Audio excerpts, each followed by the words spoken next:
Bismillahirrahmanirrahim. Assalamualaikum warahmatullahi wabarakatuh.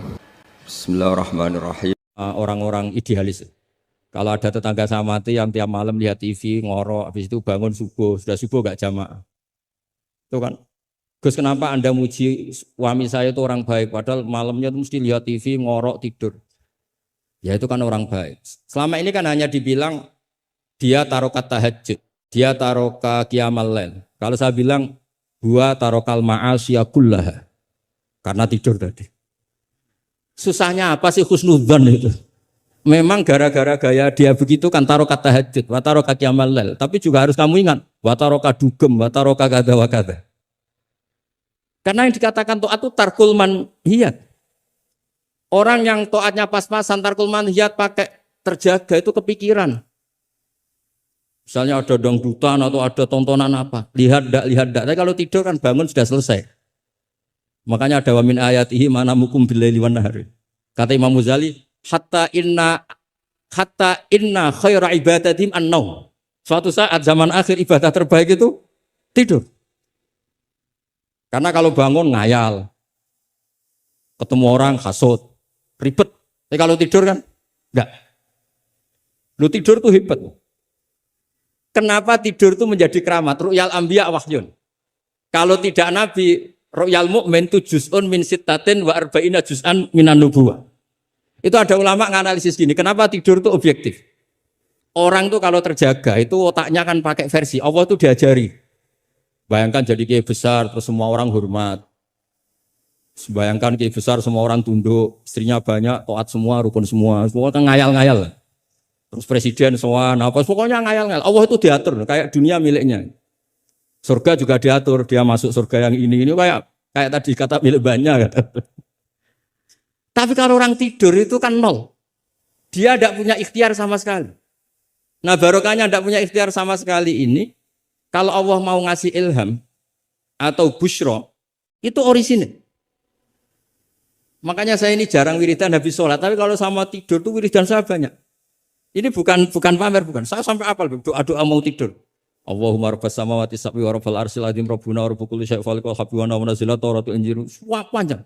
Allahumma amantu bika wa da'tu jamila amal jawab. Gara-gara baca ilmu tadi.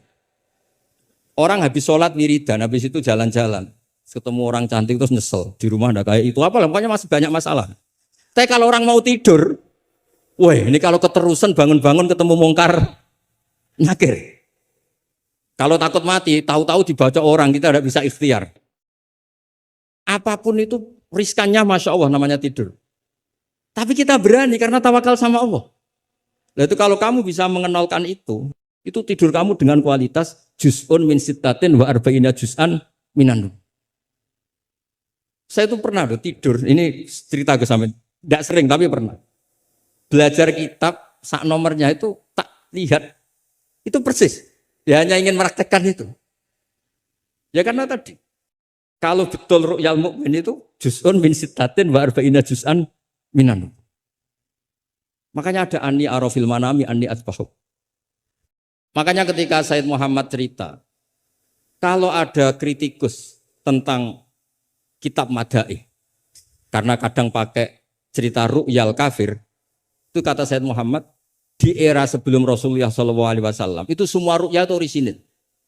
Ketika Fir'aun mimpi bahwa ada an-naron akhraqat baitahu, terus ditakwil anna waladan min awladi bani Israel ahlaka mulkahu. Akhirnya nyata apa enggak? Nyata kan? Padahal itu ru'yal kafir. Fir'aun mimpi ada nar sing akhraqat baitahu, terus ditakwil ada waladan min bani Israel ahlaka napa? Mulkahu. Nyata, padahal itu ru'yal kafir. Zaman Azizu Misro, mimpi ini aros apa bakaratin siman. Itu juga nyata padahal ru'yal kafir. Sehingga di Dalailun Nubuwah Imam Bukhari sendiri memasukkan komentarnya Heraklius. Di kitab-kitab Madaih juga memasukkan komentarnya Nasturo, Bukhairo memasukkan. Nah, lagi-lagi ini pentingnya ngaji. Tapi kalau Anda tidak ngaji, wah ini omongannya orang kafir, Mas layu tamadu qaulu gini-gini. Lagi-lagi ini barokahnya ngaji. Jadi barokahnya ngaji kita tahu mana duduk perkaranya, mana yang harus musaddaq, mana yang harus mukadzab. Sehingga kita ngaji disebut al-jarh wa ta'dil.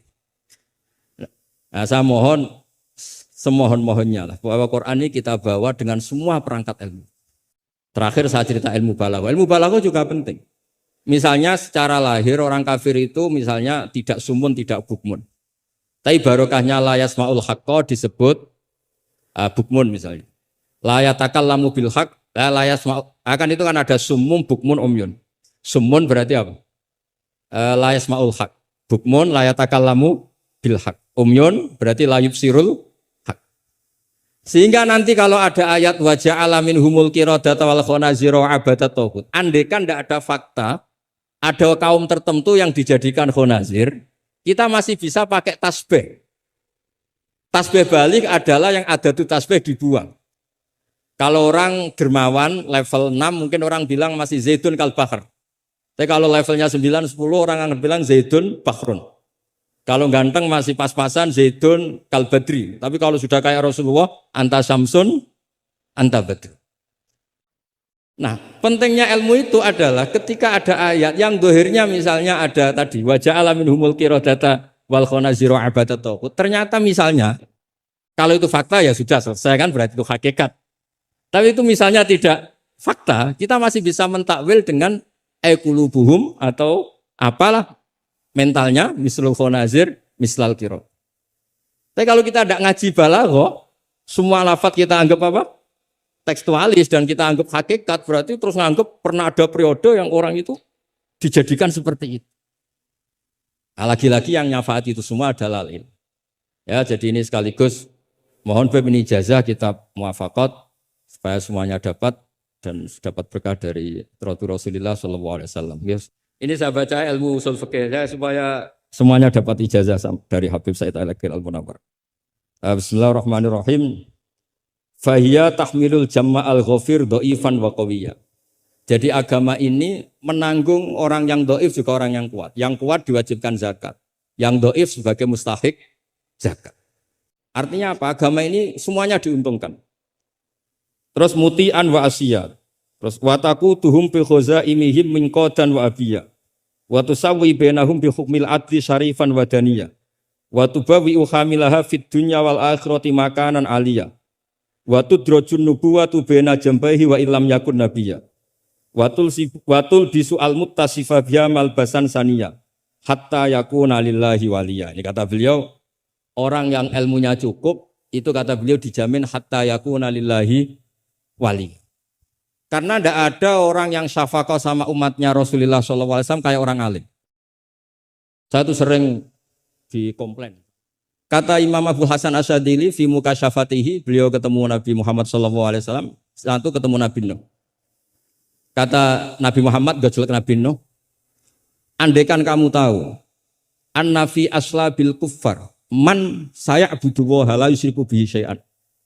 Kamu tidak akan mendoakan mereka la tadzar alal ardi minal kafirina dayar.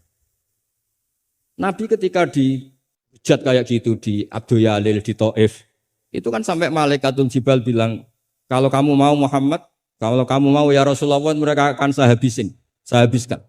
Apa kata Nabi? Bal arju ayyukhrijawah min aslabihim ma ya'buduwaha wa la yusyriku bihi syai'an. Mungkin bapaknya belum iman, tapi nanti anak-anaknya iman. Kita tahu kan Abu Lahab punya anak Darro, Abu Jahal punya anak Ikrimah, Walid yang kayak gitu getol Nabi punya anak Khalid. Kayak apa sabarnya Nabi, Kak? Seperti sabarnya kiai-kiai di Indonesia. Bapaknya itu gak poso, ya ora salat. Anaknya itu TPQ. Gara-gara anaknya cilik poso itu yo gendong bapaknya. Sesuai bapaknya izin melok poso. Saking harunya melihat anaknya puas. Abdullah bin Ubay bin Salul itu punya anak itu solehnya minta ampun. Saya tidak tahu ketua pondok apa berdarat mondok di Rasulullah. Itu termasuk min ajal italamitihi Abdullah bin Ubay. Punya anak Abdullah juga namanya. Sampai ketika ya Rasulullah bapak saya itu meninggal. Tolong dikasih syafaat. Ya. Saya ingin kafannya itu jubah jenengan. Fanaza jubah tahu dikasihkan. Tidak sekedar itu. Tolong ludahi ya Rasulullah biar diludahi kan. Sampai Umar itu ya Rasulullah apa engkau tidak ingat Abdullah bin Ubay ngomong gini. Gak pernah tidak. Ya nanti saya mintakan maaf ya Umar. Tapi kata Allah intastaghfir lahum sab'ina marrah falayya wa sa'azituhu ala sab'in. Kalau 70 enggak bisa nanti saya tambah. Itu karena ngergani anaknya. Kata banyak ulama mengatakan aslama bi ra'fati Rasulillah wa bi ahwali Rasulillah itu alfun min ahli baiti qaum. Jadi gara-gara sikapnya Nabi yang simpatik, orang kampung yang gengnya Abdullah bin Ubay itu menjadi Islam semua. Wong kok apike gitu, orang kok sebaik itu Rasul. Haru. Artinya gini, ada bukti bahwa anaknya orang nggak karu-karuan itu ya bisa mondok. Bapaknya tidak bisa baca Quran, anaknya hafid. Pas di wisuda itu nangis. Nangisnya karena dulu saya itu baca Quran aja tidak bisa kok anak saya hafid. Nah, roja ini loh yang menjadikan kita semangat, tetap nggak frustasi nyai di Indonesia. Karena Nabi ketika melihat kafir harbi saja, Nabi tetap menghentikan bal arju. Saya berharap ayukhrijawah min aslabihim ma ya'buduwaha wa la yusyriku bihi syai'an. Nah ini sekaligus supaya saya di sini ada gunanya. Andai kan undangan ini salah juga sebagai kafaroh, Gus Hamid, kafaroh semuanya. Saya baca muwafaqat karena saya pernah virtual sama beliau nerangkan usul fikih. Saya juga bingung kayak dua orang yang ngatur saya ini. Tapi saya senang sama usul fikih. Saya baca semoga ini barokah sekaligus saya minta ijazah sama Habib Said Akil Al-Munawwar. Di antara cara ulama mensifati Rasulullah Shallallahu Alaihi Wasallam itu di antara cara madh Rasulullah itu begini. Ba'asahu terus bimillatin hanifiyatin. Terus beliau ngendikan tahdil kafah fahiman wa ghobiyah. Jadi agama ini tahdil kafah fahiman wa ghobiyah. Wa tarfuku bijami'il mukallafin muti'an wa asiyah. Itu ketika saya tarik muti'an wa asiyah itu gimana? Bagaimana millah? Hadil millah ini bisa tarfuku bijamil mukallafin muti'an wa asiyah. Nabi kayak apa? Cerita orang baik yang ideal, yang melakukan imtitsalul awamir wastinabun nawahi. Tapi Nabi juga ngendikan syafaati li ahlil kabair min ummati. Kayak apa Quran mengajarkan kita kebaikan yang ideal? Wa ibadur rahmanil ladzina yamshuna 'alal ardi hauna wa idza khatabahumul jahiluna qalu salama wal ladzina yabituna li rabbihim sujada wa qiyama wal ladzina itu ideal. Ada lagi yang ideal disebutkan muhsinin itu apa? Alladzina yunfikuna fis sarra'i wad dharra'i wal kadhiminal ghaidha wal 'afina 'anil nas terusnya. Tapi Allah juga ngendikan qul ya ibadiyalladzina asrafu 'ala anfusihim la taqnatu mir rahmatin. Mereka yang asrofu Allah masih manggilnya ya ibadihi hamba-hambaku. Kamu kesini. Anibu ila rabbikum aslimulah. Kayak apa? Hadhil millah tarfuku bijamil mukallafin muti'an wasi. Sehingga Nabi ngertikan. Mangqala ila Allah dakhalal jannah wa insano insara qal wa insano insan. Itu kebetulan yang tanya itu Abu Dzar. Abu Dzar itu orang yang fikihnya itu ekstrim. Malah yang didhawuhi Nabi wa insano insara sampai tanya lagi. Ya Rasulullah tenane. Kebetulan Nabi pasti itu bangun tidur. Iya, sampai 3 kali. Saking Nabi itu karena beliau bantah terus sampai Nabi ngintikan ala rohmi anfi abi dzar. Oh dasar, terang ora paham-paham. Abu Dzar terus bilang wa in rohima anfu abi dzar. Meskipun begitu saya puas karena sudah mengkonfirmasi sampai 3 kali. Sehingga dalam kenangannya Ka'bul Akhbar, dalam kitab Khilyatul Auliya ketika cerita manaqibu Ka'bil Akhbar. Ka'bil Akhbar ini orang ahli kitab yang maunya Islam itu terlambat karena nunggu data itu kurang 1 menurut dia. Di kitabnya dia itu kan masyhur itu Al-Hadits Tsani an Yasar bin Atha an Ka'bil Akhbar qala alamani abi Taurata ila sifran wahidan kana yahtimuhu wa yudkhiluhu sunduk. Falamma mata abi fatahtuhu fa idzan fihi nabiyyun yakhruju akhir zaman. Maulidu bi Makkah wa hijratu bil Madinah wa sultanuhu bisyam.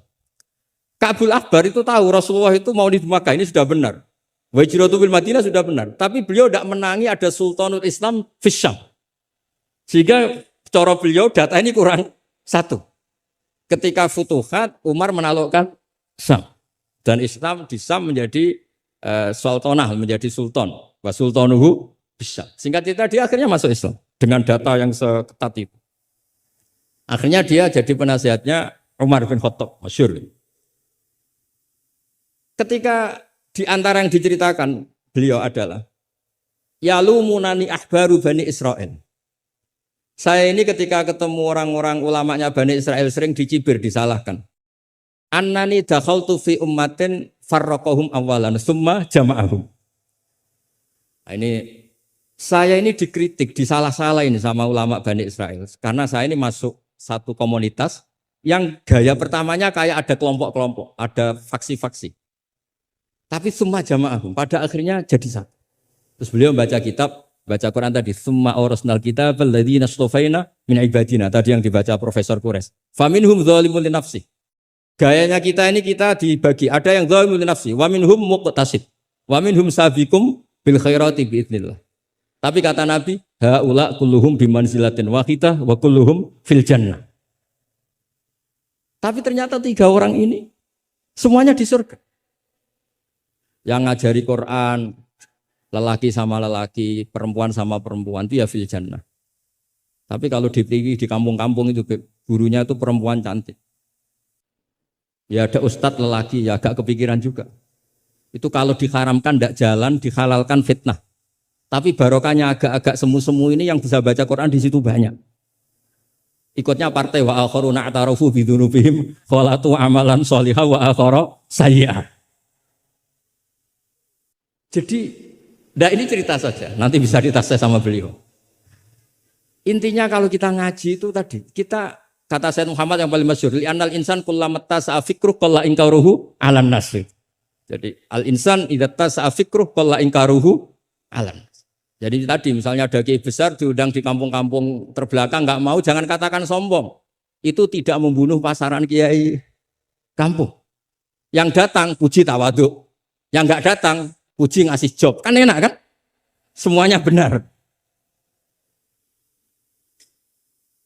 Semuanya apa? Loh, saya kalau bidang kemenak tidak datang karena ngasih jatah jenengan-jenengan ini. Kalau saya datang bisa majub ini. Ya ini sekaligus minta ijazah saya baca mukadimahnya. Nah ini banyak keluarga saya sama dari keluarga Lasim. Begini ya masalah ulumul Quran.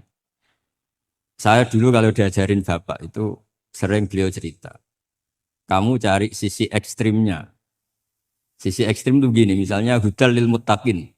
Quran itu petunjuk bagi mereka yang takwa. Orang-orang idealis ngartikan takwa itu adalah orang-orang yang imtitsalul awamir wastinabun nawahi. Itu orang ideal. Tapi faktanya Sayyidina Umar itu masuk Islam itu dengar surat Toha khina kana huwa kafir. Ketika beliau masih kafir. Beberapa sahabat dulu masuk Islam itu ketika mendengar Quran statusnya masih kafir. Sehingga ada bukti bahwa orang tidak muttaqin juga bisa dapat hidayat Quran. Nah barokahnya kita baca banyak, Quran itu bukan sekedar hudal lil muttaqin tapi juga hudal linnas. Lalu dianalisis. Oh jangan-jangan lil muttaqin ini cara balaghah min babil iktifa. Lil muttaqin wa ghairihim. Buktinya ada ayat lain yang menyebutkan hudal linnas. Ini itu awal dari disiplin ilmu. Sehingga memang tidak bisa kita mengartikan Quran tanpa baca tafsir yang banyak. Kemungkinannya tadi tambah pintar atau tambah bingung tadi. Nah, soal kita tetap tidak bisa itu ya alhamdulillah memang manusia didesain wa kanal insanu dzaluman jahula. Jadi kalau kita bodoh itu sesuai rencana Tuhan memang itu.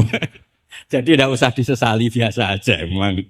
Dari dulu juga sudah direncanakan kita ini berstatus wa kanal insanu dzaluman jahula. Itu secara balaghah itu dzaluman banget, dolime jahulan itu banget bodoh. Banget dolimnya itu begini, andaikan kita ini orang baik, itu juga enggak mesti baik. Tadi dawuh Pak Kures itu saya sering memberi analogi. Saya ini kata orang banyak, itu ketok. Kalau diundang di kampung, musola penceng itu kalau datang, kata orang-orang itu tawaduk. Tapi kata kiai setempat, itu mangan jatah kiai cilik Gus ini. Jadi yang satu bilang tawaduk Gus, yang satu bilang cek mentalan Gus, jatahku mbok jupuk gitu. Sehingga saya sering cerita ada acara manakiban. Biasanya kalau kiainya itu tuh Pak Said dapat ayam paling besar kalau kiainya. Kalau yang lainnya itu ya suwiran. Barokahnya saya tidak datang, yang dipakai itu kiai-kiai yang kira-kira mabadik fikih. Saya ini kan dianggap kiai kolyubi. Itu maturnunya sama saya itu maturun Gus jiran gak teko. Aduh aku untuk suwiran gitu. Karena sekali saya yang datang itu ya kira-kira bintangnya saya. Jadi kadang-kadang antara tawaduk dan ngambil jatah itu enggak jelas. Nah ini pentingnya ngaji ijtihad. Makanya di sahabat kita muwafaqat. Ijtihad itu satu logika yang nggak konsisten. Sebab itu Rasulullah Shallallahu Alaihi Wasallam itu kalau ngendikan apa saja, itu ya juga dianalisis oleh sahabat. Misalnya begini, ya ummul qauma aqra'uhum li kitabillah. Tentu imam itu yang terbaik. Tapi di beberapa kejadian, akabirus sahabah itu pernah makmum sama Salim Maula Hudzaifah. Itu orang yang kelas nasabnya, marganya itu jauh di bawah Abu Bakar Umar. Tapi beliau makmum sama Salim Maula Hudzaifah. Bahkan beberapa riwayat yang Nabi ngendikan cara shorihan, itu sama sahabat masih dinego. Karena ada ranah ijtihad. Misalnya Nabi ngendikan la tusalliyanna asra ila fi bani Quraidah. Ternyata mendekati Bani Quraidah kadati syamsu antahruba, matahari hampir terbenam. Sebagian sahabat berpikir kita harus sholat di sini karena matahari mau terbenam. Sebagian yang lain enggak, Nabi bilang jangan asar kecuali di Bani Quraidah. Separuh sholat asar, separuh enggak. Falam yu'annif ahadan minhum. Nabi enggak menyalahkan salah satu karena ini masalah apa? Ijtihad. Jadi ini matur juga Gus Samit, saya tadi dari rumah bilang sama keluarga, saya datang tapi mau pamit. Ini saya sudah mau jadi resi, mau uzlah.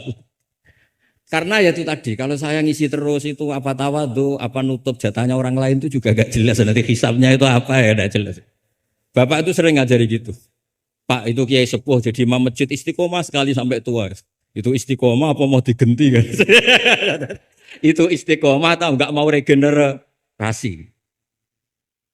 Jadi orang itu biar mikir.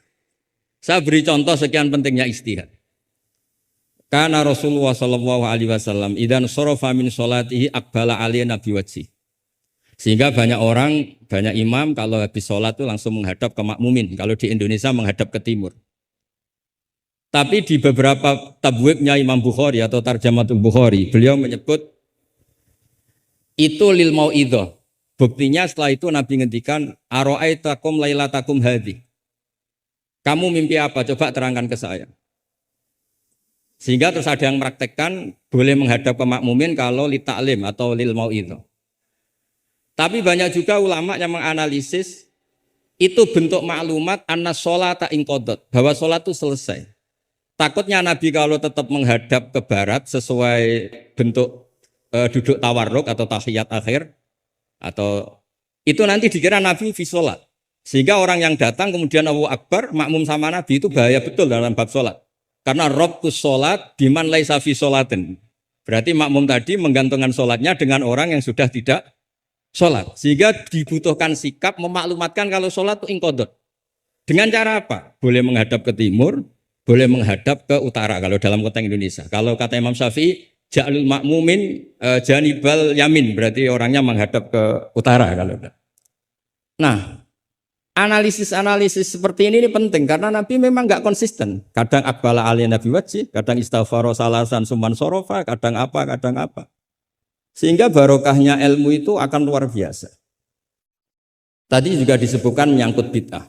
Kalau sampean belajar ulumul hadis, Sayyid Muhammad menulis dalam kitab Abwabul Farad. Kalau bid'ah itu artinya yang enggak pernah diajarkan Nabi, itu berapa kejadian zaman Rasulullah yang Nabi membenarkan sesuatu yang Nabi sendiri itu tidak tahu.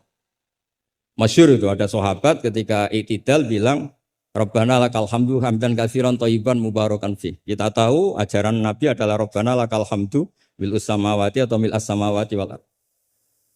Sehingga setelah sholat Nabi tanya, ayyukumul qail, siapa tadi yang melafadzkan itu? Semua sahabat itu diam. Karena takutnya Nabi menyalahkan. Ternyata Nabi ngendikan, tadi siapa yang melafadzkan itu? Fa inni ra'aitu isna asyara malakan yabtadiruna ayyuhum yaktubu awwal. Anggap aja ini kontes kecerdasan, makanya beliau itu cerdas banget. Ben sawangane ana kiye Jawa cerdas, ibu-ibu cerdas. Ajane kula niku nggih sungkan. Enggak, saya tadi melihat 12 malaikat, wa fi riwayatin salasina malakan, itu ada beberapa riwayat. Yang mereka itu berebut menulis siapa yang menulis pertama. Saking indahnya kalimat itu. Terus ada orang bilang, ha ana ya Rasulullah, tadi saya. Itu min ghairi sabqit ta'lim, tapi tidak mengajarkan itu dulu. Terus Sayyid Muhammad melihat lagi peristiwa Bilal. Ya Bilal, kamu itu punya ngalaman apa sih sampai saya mendengar dafana alaika fil jannah. Saya melihat Qur'an alaika fil jannah. ketukan sandal kamu di surga. Bilal cerita, saya tidak pernah wudhu gini-gini kecuali saya sholat dengan wudhu itu. Dan banyak lagi amal-amal sahabat yang min ghairi sabqit ta'lim kemudian di-ACC oleh Nabi. Andai kan bid'ah itu yang belum diajarkan Nabi, tentu semua itu salah. Kowe sing marahi sapa? Ora tak warai kok kreasi dhewe. Fa antal musyarri'. Tidak, Nabi ternyata mengiyakan. Yang ketiga yaitu peristiwa kulhu. Ada imam di Masjid Kuba, kila fi syariatin itu. Nabi arsala syariatan itu selalu kalau imam itu baca kulhu. Sampai makmumnya itu jenuh karena main kulhu terus. Singkat cerita si imam ini dilaporkan, ya Rasulullah, imam yang kau tugaskan ke kita ini main kulhu terus. Itu gimana ya Rasulullah? Tapi Nabi karena bijak panggil orang itu, dipanggil. Kenapa kamu sering baca kulhu? Li'anna suratal ikhlas sifatur rahman fa ana uhibbuha. Itu surat yang benar-benar hanya nerangkan Allah sehingga saya suka. Kalau surat lainnya itu kan surat proposal. Misalnya Anda bilang uji budak watadai terus dongo. Banyak sifatnya Allah yang kamu suka itu karena terkait Anda. Kalau ini enggak ada yang terkait kita, murni tentang Allah sehingga saya suka. Makanya disebut suratul ikhlas. Kalau Anda baca Ar-Rahman mesti terus hanya irhamna. Anda baca Ghafur terus ighfir lana. Jadi kepentingan Anda langsung diungkapkan. Apalagi yang Al-Mujib. Wah, langsung kemana-mana hajatnya disampaikan semua. Kamu yang punya utang, Allah yang kamu libatkan gitu. Ya kan? Kamu yang ingin wahyu, Allah kamu libatkan. Ya Allah. Masih disuruh enggak konangan itu kan. Enggak ikut Allah, enggak ikut utang, kamu libatkan suruh nyaur gitu kan. Tapi kalau surat Ikhlas enggak ada itu semua. Tidak ada Mujib, tidak ada Rahman, tidak ada, pokoknya tentang Allah saja. Maka saya suka. Sehingga disebut surat Ikhlas, karena orang baca surat Ikhlas itu pasti ikhlas, karena ada terkait tentang kita. Tapi apa kata Nabi? Barusan Jibril datang memberitahu, Allah itu suka kamu. Akhbirhu annallaha yuhib. Orang itu senangnya bukan main. Nah barokahnya ngaji seperti ini, kalau Anda melihat imam main kulhu saja, orang alim alama itu pasti baca hadis tadi. Tapi Imam Ahmad tuh gak suka ada orang sering baca kulhu. Ini cerita ijtihad. Gak suka. Beliau dikasih tahu ini kampung ini sering baca Yasin, kampung ini sering baca kulhu. Marah besar Imam Ahmad. Ayuh jarul Quran. Ayuh jaru ghairu suratil Ikhlas. Ayuh jaru ghairu surati Yasin. Memangnya Quran hanya kulhu. Kamu ridho kalau Quran lainnya gak dibaca. Kamu ridho kalau surat lainnya gak populer, yang populer Yasin terus. Lam yakun se'unnal Quran mahjura. Enggak boleh Quran jadi mahjur. Harus dibaca semua. Ya tapi kan kaidah kita ada saja ulama yang mengatakan malaidroku kullu, laidroku kullu. Kalau tidak bisa semua ya kullu. Nah, ya istilah-istilah ini yang bikin kita ini ya seneng ya kadang mangkel gitu. Karena ya mangkelnya itu kok mereka yang ulama tidak kita itu. Ya kadang-kadang mangkel itu. Ya mangkel seneng gitu. Saya itu pengagum kitab usul karena mbah saya itu al-usul. Yang saya senang ya tadi logika yang dibangun. Tapi saya pastikan al-usuli ini di antara kaidah terakhirnya itu at-takmil idza ada lil asli bil ibtal lam yu'tabar. Jadi at-takmil idza ada lil asli bil ibtal lam yu'tabar. Sehingga kiai-kiai Jawa itu kalau misalnya negur orang sepuh itu. Saya sering diceritani kiai-kiai kampung itu ada orang sujud tuh gini, Beb. Setelah ditegur, Bah kalau gini lebih sah. Enggak membenari peci malah paginya enggak sholat lagi. Jadi makanya Kiai Jawa itu malas negur karena jadinya enggak dibenahin, jadinya enggak sholat. Jadi itu masuk kaidah at-takmil idza ada lil asli bil ibtal lam yu'tabar. Jadi kalau dipaksakan ideal itu malah al-aslunya hilang. Makanya kitab ini yang saya baca, kitabnya Imam Syatibi. Asy-Syatibi itu ada dua, ada Asy-Syatibi al-Usuli, ada Asy-Syatibi yang al-Muqri, yaitu yang ngarang Khirzul Amani itu ya. Nah itu ini nanti saya baca beberapa kaidah dalam ulumul Quran. Jadi ijtihad itu tidak bisa tidak benturan. Saya sering cerita di mana-mana. Dulu Imam Syafi'i itu pengagum kemiskinan karena kalau orang miskin itu tidak ada hisabnya. Oh senangnya bukan main dengan miskin. Selain faktanya miskin, senang tapi dengan orang miskin. Karena ada hisab. Setelah ngaji sama Imam Malik, beliau tanya, siapa orang yang selevel jenengan ya Malik? Ya dulu ada Imam Abu Hanifah, sekarang sudah wafat. Tapi ada muridnya. Namanya Muhammad bin Hasan Asy-Syaibani. Setelah beliau datang, Muhammad bin Hasan Asy-Syaibani itu kalau ngitung emas, itu di meja tamu. Ngitung uangnya di meja tamu. Uangnya. Imam Syafi'i itu ngelus dodo. Orang sealim ini kok kedonyan ya. Tapi kata Muhammad Hasan Asy'ibani, kalau kamu orang soleh gak boleh punya uang, gak boleh kaya, ini tak kasihkan sama lonte, sama koruptor, sama tukang dugem, tukang tukang judi. Jangan kalau dipakai orang fasik nanti gak karu-karuan. Jenengan saja. Baru sadar, iya ya. Kalau yang orang soleh kere semua, yang fasik kaya, berarti ada syauqatu dzalim ala soleh. Ada syauqatu dzalim. Kayak apa bahayanya? Ada saltonatul fasik ala soleh. Semenjak itu Imam Syafi'i itu tuh sampai fatwa berlebihan. Orang Islam yang bisa kaya kok miskin haram. Kuat beli Alphard kok beli carry tua haram. Terus berlebihan. Kalau Gus Ilmi kuat jabat kok enggak haram. Pokoknya terus ekstrim. Sampai al-Islam ya wala yulale. Terus kata kiai-kiai Jawa yang alhamdulillah banyak yang miskin juga. Komentarnya lucu, wes ngerti bah, cuma ora kelar. Artinya punya selera kaya itu kita sudah punya, jangan haramkan. Semuanya tahu kok. Cuma nggak mampu, jadi sudah salah no. Tapi barokahnya itu Imam Syafi'i menjadi tahu bahwa bukan sekedar ahyini miskinan wa amitni miskinan, tapi Nabi juga pernah ngendikan nikmal malu soleh lil maris soleh. Bahkan Imam Syaroni ngendikan, kamu murid-murid saya harus jadi orang kaya. Kenapa Imam Syaroni? Bukan kan kita disuruh zuhud. Nanti kamu kebingungan baca ayat ini. Terus beliau baca anfiku. Artinya kalau kamu miskin pas baca anfiku mimma razaqnakum kamu bingung. Karena kamu nasibnya yunfakun. Qurannya itu yunfikun, bukan yunfakun. Yunfikun itu memberi, bukan diberi. Jadi itu istihad. Maksudnya ini istihad. Jadi istihad itu sesuatu yang harus kita buka. Ya seperti inilah. Saya tidak tahu ini Gus Hamid ngundang saya ini apa ganjaran apa enggak. Kalau melihat senang orang alim, silaturahim ya ganjaran. Tapi kalau tanyakan santri saya yang sekarang mungkin baru sorogan sama saya ikhya apa. Ganggu saja bodoh kerapnya. Tidak tahu nanti yang didengar Allah itu komennya yang di sana dianggap sini pengganggu. Apa yang didengar Allah itu silaturahim dengan keluarga kerabat? Enggak tahu. Kulun muhtamilun. Kalau di mu'in wa fihi nadhurun itu.